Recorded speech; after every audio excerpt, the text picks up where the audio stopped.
दूसरा कॉन्सेप्ट है concept of fixed action pattern. Fixed action pattern क्या होता है?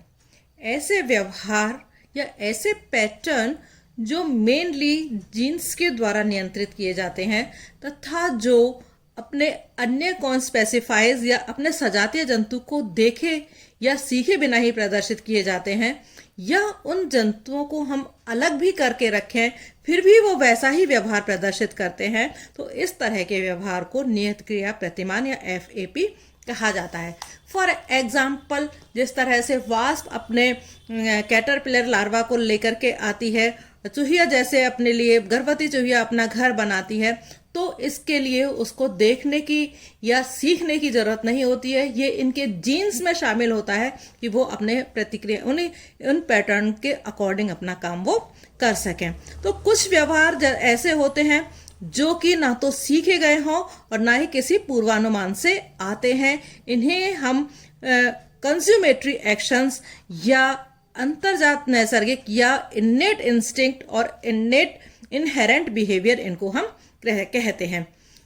प्रत्येक जंतु जो है वो अपने वातावरण प्रत्येक जंतु जो अपने वातावरण के अनुकूल होता है और अपने को जो उनकी बायोलॉजिकल और नॉन बायोलॉजिकल एक्टिविटीज हैं उनको पर्यावरण के साथ में पूरी तरह से तारतम्य लिए हुए होता है। तो इस तरह की जो सूचनाएं हैं वो दो तरीके से जंतु अर्जित करते हैं। एक तो जीन्स के द्वारा अर्जित करते हैं और दूसरा एक्वायर्ड के मीन्स सीखी गई होती हैं उनके द्वारा अर्पित करते हैं। तो ऐसे व्यवहार जिनमें जीन्स के द्वारा ऐसी गतिविधियां जिनमें व्यवहार जीन्स की वजह से होता है हम और जो वो स्पीशीज मेमोरीज का प्रतिनिधित्व करती हैं और ये एक पीढ़ी से दूसरी पीढ़ी तक स्थानांतरित होती रहती हैं। और दूसरे तरीके से जंतु सूचनाओं को अपने व्यवहार से एनवायरनमेंट से अर्जित करते हैं और ये जो व्यवहार हैं ये स्थानांतरित नहीं होते हैं एक पीढ़ी से दूसरी पीढ़ी के। तो इस तरह से जीनों से प्राप्त जो सूचनाएं होती हैं उनको हम इनहेरेंट इंफॉर्मेशंस कहते हैं और जो खुद सीखी हुई होती हैं उनको एक्वायर्ड इंफॉर्मेशंस जो है उनको हम कहते हैं। तो फिक्स्ड एक्शन पैटर्न में जो काम करता है वास्तव में मोटर एक्शन जो है वो जाति विशिष्ट होता है।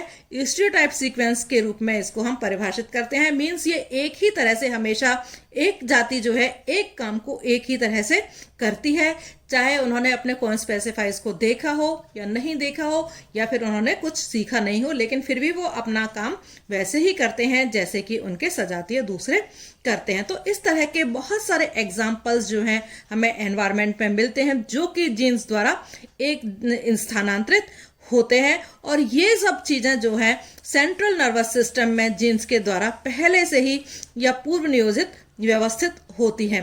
फॉर एग्जाम्पल, जंतुओं में प्रणय प्रदर्शन करना है, पक्षियों व व्हेल्स में मैटिंग का काम है, फीडिंग पैटर्न है, नेस्टिंग फॉर्मेशन है, पैटर्नल केयर है, वोकलाइजेशन है, कीटों व पक्षियों में पंख साफ करना है, स्टिकेल बैग फिश के द्वारा यूरोपियन रॉबिन की आक्रामकता और अपना टेरिटरी को करना है।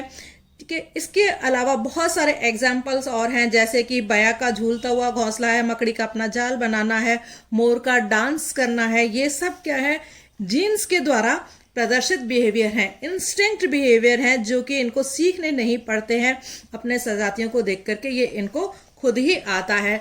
टेलर बर्ड है जो कि अपना गद्दा खुद सिल लेती है। बहुत सारे एग्जाम्पल्स हैं। मधुमक्खी अपना छत्ता बनाना नहीं सीखती है, उसको खुद आ जाता है। बहुत सारे एग्जाम्पल इस तरह के हैं जो उनकी सूचनाएं इनको जीन्स में मिलती हैं और वो ये अपने आप करते हैं। ह्यूमन बींग्स में भी बच्चों को रोना, मुस्कुराना, घुटनों के ऊपर चलना ये सिखाया नहीं जाता है। ये सब नियत क्रिया प्रतिमान के ही उदाहरण हैं। तो इंस्टिंक्ट बिहेवियर भी अन्य मॉर्फोलॉजिकल कैरेक्टर्स की तरह ही नेचुरल सिलेक्शन के द्वारा धीरे धीरे विकसित हुआ है। मीन्स जिस तरह से मॉर्फोलॉजिकल कैरेक्टर शरीर के अंदर आते गए हैं और चेंजेस होते गए हैं, वैसे ही इंस्टिंक्ट बिहेवियर में भी धीरे धीरे बदलाव होते गए हैं। इसका मेन जो एम है वो है जंतु को धीरे धीरे वातावरण के अनुकूल बनाना। तो इस तरह से जो इवोल्यूशन के दौरान जंतुओं की जो फिजिकल और जो साइकोलॉजिकल नीड्स होती हैं, उनके जैसे साइकोलॉजिकल नीड्स जैसे कि हंगर है, सेक्स है, फ्राइट है, फियर है, इन सब के जो सर्किट है वो एनिमल्स के ब्रेन के अंदर पहले से ही तय किया जाता है और जीन्स के द्वारा फिर ये काम करते हैं। लेकिन फिर भी जो जन्मजात बिहेवियर होता है और जो सीखे हुए व्यवहार में उसमें काफ़ी अंतर होता है। ठीक है, इसको हम एक एग्जाम्पल के द्वारा भी कर सकते हैं कि जंतुओं को यथासंभव यदि हम अल्प आयु में अलग कर देते हैं और उनके वयस्क होने पर हम उन्हें विभिन्न प्रकार के उद्दीपनों के प्रति उनकी प्रतिक्रियाओं को यदि हम देखें तो हम पाएंगे कि उनमें काफ़ी अंतर होता है। ठीक है, फॉर एग्जाम्पल चैफफिंच जो बर्ड है उसका जो सामान्य जो गाने का जो टाइम है, सीखने का जो टाइम है वो 12 से 13 शुरू के जो 12 से 13 महीनों में विकसित होता है।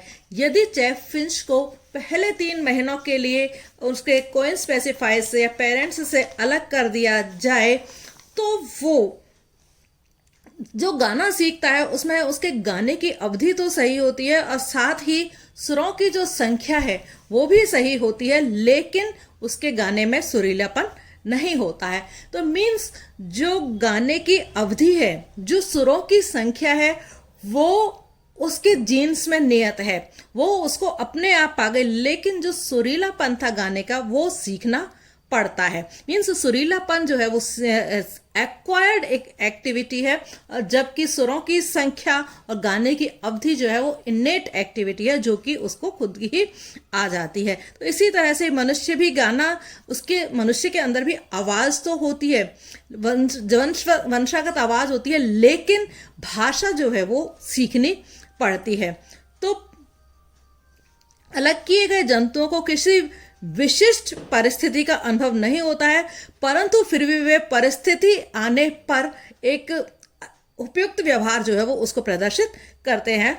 फॉर एग्जाम्पल स्क्विरल्स जो होती हैं उनको खाने में यदि नट्स दिए जाएं तो उन्होंने अपने कॉइन स्पेसिफाइज को यदि नहीं भी देखा है कि नट्स को खाने के बाद में दबाना है तो पेड़ के जमीन के नीचे दबाना है, तो भी वो वैसा ही व्यवहार करते हैं जैसे कि उनके कॉइन स्पेसिफाइज करते हैं। मीन्स उनको यदि नट्स खाने को दिए गए तो उन्होंने खाने के बाद में उनको थोड़े से नट्स को जमीन के अंदर, बचे हुए नट्स को जमीन के अंदर गाड़ दिया। तो इस प्रकार का यह व्यवहार जो गिलहरियों का होता है वह नियत क्रिया प्रतिमान है कि उस जमीन के अंदर नट्स को गाड़ देना एक फिक्स्ड एक्शन पैटर्न का एग्जाम्पल है। तो ऐसे जंतु जिन्हें स्टडी के लिए अलग किया जाता हो कैस्पर्स हॉजर्स कहा जाता है, और ये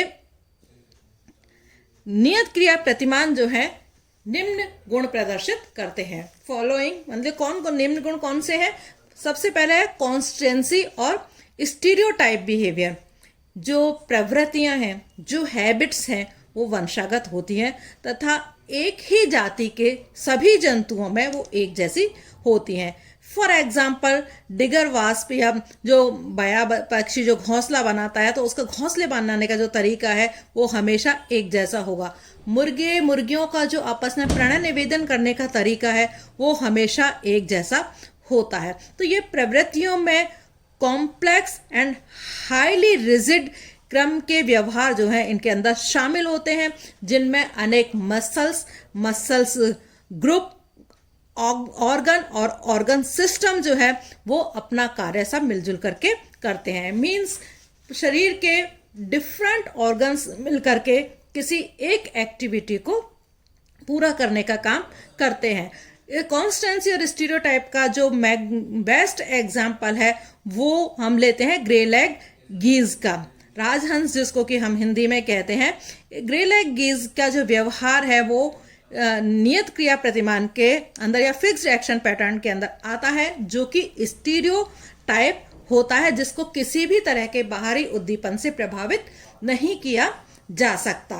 फॉर एग्जाम्पल ग्रे लेग गीज जो है का जो फिक्स्ड एक्शन पैटर्न का व्यवहार है वो ये है कि यदि पहले वो घोंसले से एग को खुद बाहर लुढ़का देता है, फिर वो उसको दूर बैठ के देखता रहता है, फिर वो एग के आगे वाली जगह से चोंच से उसको छूता है, फिर अंदर वाली जो बीक का निचले वाला सिरा होता है उससे वो एग को लुढ़काते हुए अपने घोंसले में धीरे धीरे लेकर के चला आता है और फिर गर्दन झुकाता है और लयबद्ध तरीके से अंडे को घोंसले में लाने का प्रयास करता है। तो ये जो तरीका है ग्रे लेग गीज का एग को अपने घोंसले में लाने का, ये स्टीरियोटाइप तरीका है। ये ग्रे लेग गीज ने देखा हो या अपने कौन स्पेसिफाई से नहीं सीखा हो तो भी उनके एग को लाने का जो तरीका है घोंसले के अंदर वो हमेशा एक जैसा ही रहता है। दूसरा है रेजिस्टेंट टू फाइलोजेनेटिक चेंजेस।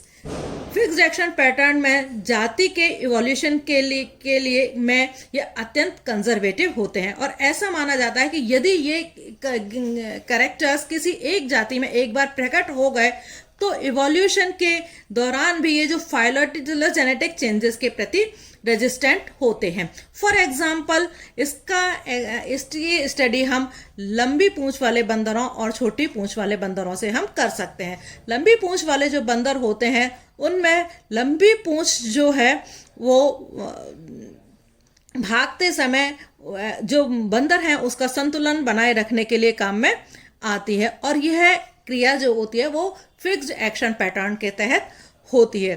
तो धीरे धीरे छोटी पूंछ वाले बंदरों में हालांकि उनको पूंछ संतुलन अंग की तरह काम नहीं करती है, लेकिन जो फिक्स्ड एक्शन पैटर्न है वे अपनी पूंछ को उसी तरह से हिलाते हैं जिस तरह से कि लंबी पूंछ वाले बंदर जो हैं हिलाते हैं। तो इवोल्यूशन में चाहे बंदर की जो मॉर्फोलॉजी है उसमें चेंज हो गया है कि लंबी पूंछ से छोटी पूंछ हो गई है, लेकिन जो उनका फाइलोजेनेटिक इवोल्यूशन है, जो उनका जातिवृत्तीय परिवर्तन के प्रति वो रेजिस्टेंट होते हैं। मीन्स वो अपनी पूंछ को काम में वैसे ही लेते हैं जैसे कि वो अपना संतुलन बना रहे हों।